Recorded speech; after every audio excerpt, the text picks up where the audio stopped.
3 సినిమాలు మా సంస్థ ద్వారా వచ్చి ఇవాళ తను తెలుగు ఫిలిం ఇండస్ట్రీలో ఒక మంచి స్థానంలో ఉన్న హీరో. అలాగే మచ్చ రవి భద్రా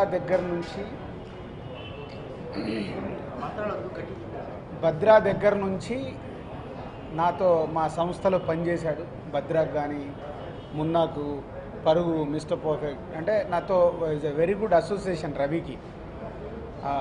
తను పనిచేయని సినిమాలు కూడా మా బ్యానర్లో చేస్తున్న సినిమాల కథల గురించి అన్నీ మాట్లాడుతూ ఉంటాం. సో అలా రవి ఈ కథ ముందుగా నాకే చెప్పాడు దాదాపు 2 years బ్యాక్.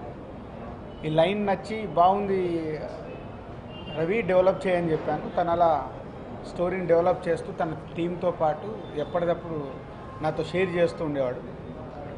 సో వీళ్ళిద్దరు కలిసి సినిమా చేయాలనుకున్నప్పుడు కృష్ణకు చేస్తే బాగుంటుంది అని మేమందరం అనుకొని కృష్ణని ప్రొడ్యూసర్ చేయాలి. అంటే కృష్ణ అంటే అందరికీ ఇండస్ట్రీలో సుపరిచితుడే. దాదాపు మా అసోసియేషన్ కూడా ఈడియట్ దగ్గర నుంచి, తర్వాత పోకిరి జగన్ గారి దగ్గర ఉన్నప్పుడు, తర్వాత మా బృందావనం జరుగుతున్నప్పుడు తారక్ దగ్గర తను ఉండేవాడు.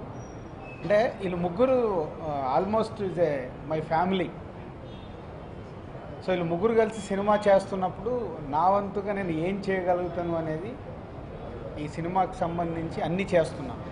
స్క్రిప్ట్ దగ్గర నుంచి టెక్నీషియన్స్ ఫైనలైజ్ కానీ ఎవ్రీథింగ్. అండ్ మొన్న తమన్ 3 ట్యూన్స్ కూడా చేశాడు. ఆ ట్యూన్స్ కూర్చొని అన్నీ ఫైనల్ చేశాం.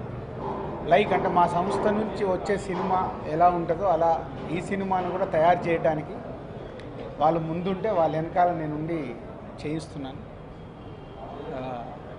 And good technicians, Thaman music and Guhan DOP.